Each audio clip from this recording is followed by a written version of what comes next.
أعوذ بالله من الشيطان الرجيم بسم الله الرحمن الرحيم وإذا ضربتم في الأرض فليس عليكم جناح أن تقصروا من الصلاة إن خفتم أن يفتنكم الذين كفروا إن الكافرين كانوا لكم عدوا مبينا صدق الله العظيم رب اشرح لي صدري ويسر لي أمري واحلل عقدة من لساني يفقه قولي رب زدني علما سبحانك لا علم لنا إلا ما علمتنا إنك أنت العليم الحكيم سورہ نساء 15 سپارہ آیات نمبر 101 د دې مخکې آیاتونو کې د جهاد او د هجرت ذکر شوی دی مناسبت د دې آیات ته مخکنو آیاتونو سره دادي چې په هغې کې د جهاد او د هجرت ذکر شوی دی او دلته کې د سفر ذکر دی نو په جهاد کې اکثر د سفر ضرورت پیښیږي او دغه رنګ هجرت خو ویلی شي سفر ته چې سړی خپل علاقه خپل کلی خپل ملک پریږدي او بل ملک بلې علاقې ته چې کوم دی لاړ شي ته هجرت ویلی شي د الله دپاره د الله د پیغمبر دپاره نو په هجرت خو په خپله سفر دی او جهاد کې هم اکثر د سفر ضرورت پیښیږي د دې وجې نه الله پاک جل جلاله دې آیاتونو کې د سفر احکامات بیان وَإِذَا ضَرَبْتُمْ او هر کله چې تاسو سفر کوئ فی الارض پس مکه کې فلیس نشته دی علیکم په تاسو باندې جناح څه ګناه ان تقصروا دا چې تاسو کم وکړئ دا تاسو کسر وکئ من الصلاة د لمونځ نه یا ان تقصروا دا چې تاسو کمی وکړئ تاسو حصه کمه کوئ من الصلاة د لمونځ نو دې کې د کسر مونځ د سفرانه مونځ حکم بیانېږي او سفر څه ته ویلی شي په شریعت کې نو سفر 48 میل یا 88 کیلومیټر چې ستا د کلي او ستا د علاقې نه 48 میله فاصله چې کوم دی ته دومره سفر کوې چې ستا د کلي او ته چې کوم دی ته سفر کوې چې دا 48 میله وي نو دا بیا سفر حسابېږي او په دې کې بیا د سفر احکامات جاری کېږي نو د سفر احکامات دا دي چې 48 میله کې ته د خپل علاقې نه لرې ځې نو چې ته د خپل کلي ستا چې د کم کلي جایداد دی ستا جنازګاه مثال په طور اوس زموږ د کلي چې کوم حدود دي د دې نه چې ته څنګه ور ووتلې نو ستا مونځ سفر شروع شو په تا باندې به اوس د سفر احکامات لګي سړی پېښور ته ځي او زموږ د ناوګۍ د کلي نه ووتو نو کو دې بیا مثال په طور په کنکوې کې مونځ کیه د کنکوې نه دې طرف ته مونځ کی نو دی به کسر مونځ کی کسر څه ته ویلی شي کم مونځ به کوي کم مونځ څه ته ویلی شي چې کم 4 رکعتیزې مونځ دی دا به دی 2 رکعته کوي یعنې د مازدیګر مونځ دا به دی کسر کوي 2 رکعته به کوي د ماسخوتن مونځ او د ماسپښین مونځ دا به دی 2 رکعته کوي په حالت د سفر کې چې دی د خپل کلي نه ووتو بس د سفر شروع شو دی به اوس 4 رکعتیزې مونځ دا به دی 2 رکعته کوي البته چې کوم 3 رکعتیزې مونځ دی د ماښام دا به پوره مونځ کوي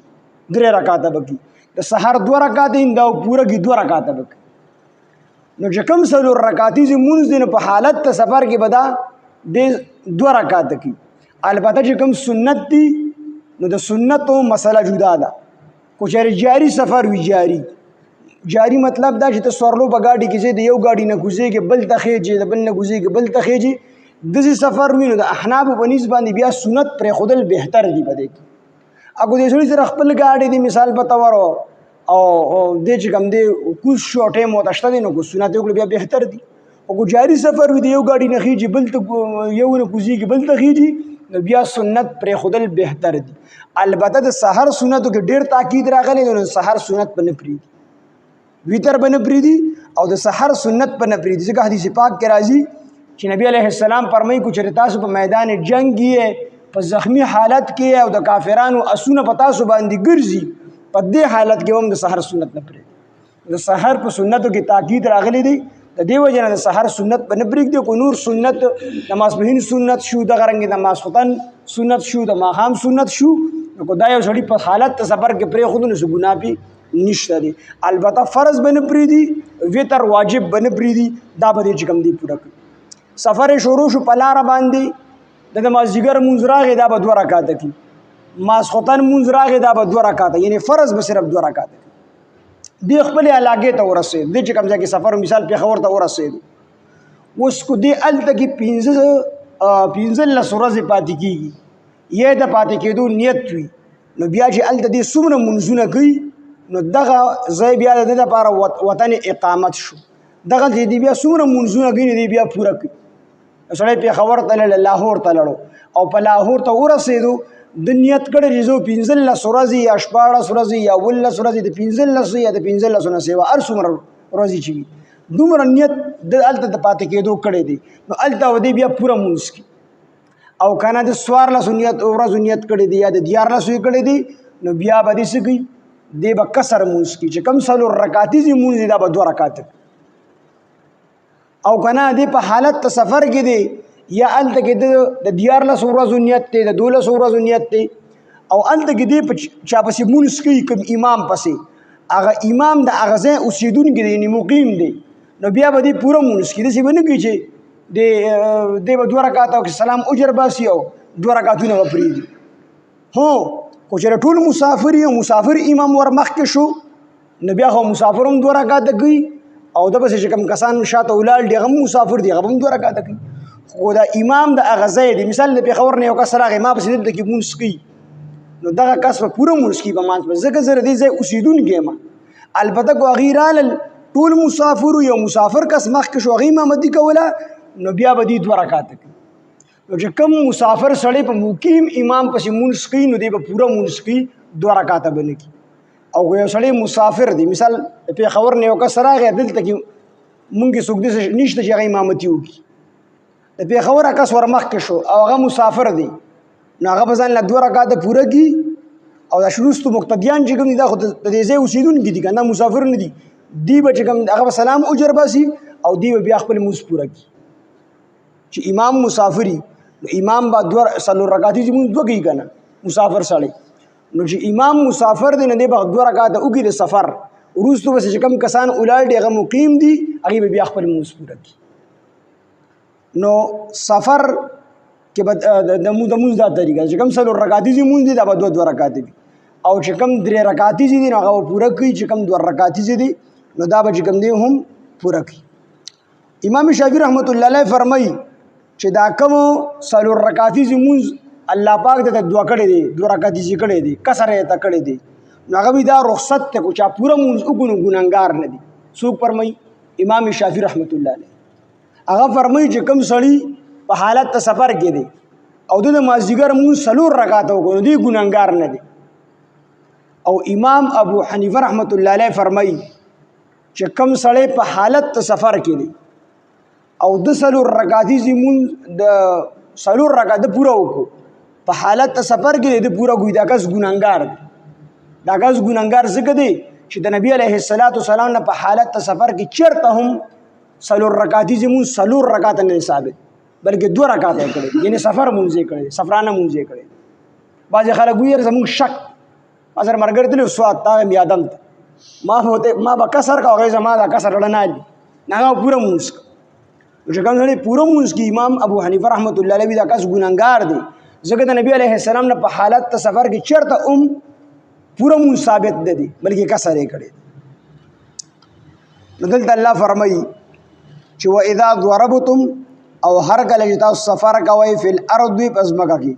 فلیس نشته دی علیکم په تاسو باندې جناح څه ګناه ان تقصروا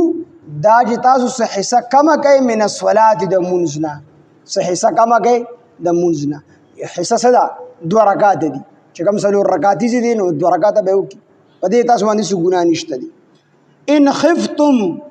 کو چیرې یریږئ تاسو د دې خبرې نه ایفتنکم الذین دا چې په فتنه کې به واچي تاسو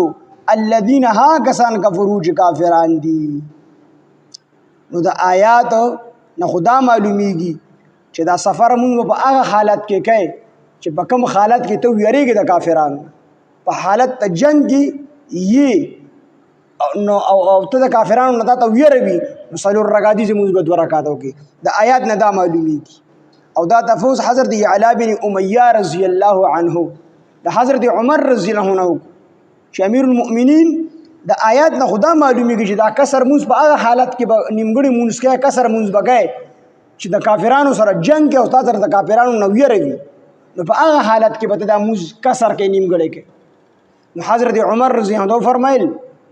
چې دا تاسو په کوم خبره تعجب شوی دی چې د قران د آیات نه خدا معلومیږي چې تک استاکل د کافرانو نو ویروي نو په هغه حالت کې به 2 رکعات کوي په عام سفر کې باندې کوي نو ودا تعجب ما تم شو وزلالم نبی علیہ الصلوۃ والسلام ته دا خبر او چې د الله پیغمبر د قران د آیات نه خدا معلومیږي چې تاسو کله د کافرانو نو ویریږئ نو په هغه حالت کې به څلور رکعاتي لمونځ 2 رکعات کوي عام حالاتو کې به نه کوي عام سفر کې به نه کوي نبی علیہ الصلوۃ والسلام ما ته فرمایل چې الله دا تاسو له کوم دی یو تحفه درکړی دا یو ډالۍ ده درکړی دا قبول کړئ دا تاسو له الله پاک یو تحفه یو ډالۍ درکړی ده نو په حالت په جنگ کې نو په حالت سفر کې نو کو یره د ته کو یره د تنی په دواړو حالاتو کې به دا کسر موږ کې نیمګړی بوز بګه پورا موږ بنګه نبی علیہ السلام ما دا فرمایل چې الله تاسو ته تحفه درکړی دا هدیه درکړی دا قبول کړئ دا الله نه یعنی تاسو ته غسل رکعاتي زمون 2 رکعاتي ذکر دی الله در باندې رحم کړی دا الله دغه ډاله او دغه تحفه دا قبول کړي نو د دې آیات نه دوه خبرې معلومه شو یو خبره ده چې دا الله پاک جل جلاله په تاسو باندې فضل او رحم کړل چې حالت سفر کې انسان چې کم دی ډېر پریشان وي او ګران سفر وي مخکې وسم سفر چې کم دی دا ګران سیز دی نو د دې وجه نه الله پاک ته اساني راځته ده دویم دا چې د دین رومبه دا چې دا حکم چې کم دی په ابتدا د اسلام کې دغه شان دی وو چې په حالت ته جنگ کې په حالت ته کافرانو د ویری په حالت کې با څلور رکعاتي لمونځ 2 رکعات کو خدا شرط اوس ختم شوی دا شرط نشته دی کو ته یریږي کني یریږي چې په حالت ته سفر کې نو څلور رکعاتي لمونځ به 2 رکعات کوي ان خفتم کو شرط تاسو یریږي د دې خبرینا ايفتنکم الذين دا چې فتنه کې واجی تاسو الذين هاغسان کفروا چې کافران دي ان الکافرین بشک کافران کانو دي لکم استاسو د پاره عدو مبینا خکار دشمنان و اذا ضربتم او هر کله تاسو په سفر کې و اذا ضربتم هر کله تاسو په سفر کې فل سفر کوي فل ارض پسمکه کې فليس نشتدي علیکم بتا سبحان جناح سغنا ان تقصروا د تاسو کم کړه سه حساب من الصلاه د منزنا ان خفتم گجری تاسو تو ویروی ایفتنکم الذین د دې خبرنا ایفتنکم دا چې تاسو په فتنه کې واچي الذین ها کسان کفروا چې کافران دي ان الکافرین بشک کافران کانو دی لکم استاسو د بار عدو مبین اخکار دشمنان و اذا ضربتم او هرگز تاسو سفر کوي فل ارض پسمکه کې فلیس نشتدی علیکم پتا سبحان دی جناح سگنا ان تقصروا دا چې تاسو کم کړه سه حصہ من الصلاه د منزنا ان خفتم گجری ویروی تاسو ته د دې خبرینا ایفتنکم دا چې تاسو په فتنه کې واچي الذین ها کسان کفروا چې کافران دي ان الکافرین بشک کافران کانو دی لکم استاسو د بارا عدو مبینا خکار دشمنان دا شرط په ابتدا کې وو چې تاسو د کافرانو نه یریږئ نو بیا کسر کوي خدا شرط اوس ختم شوی دی ورستو بیا دا شرط کوم دی ختم شو او کسر مونږ دا چې کوم دی ځان له حکم وګرځیدو او چې څوک سفر کوي نو دی به څلور رکعاتي مونږ 2 رکعات الحمدلله رب العالمین والعاقبۃ للمتقین والصلاة والسلام على سيد الأنبياء والمرسلين وعلى آله وأصحابه أجمعين ربنا تقبل منا إنك أنت السميع العليم وتب علينا إنك أنت التواب الرحيم صلى الله تعالى على خير خلقه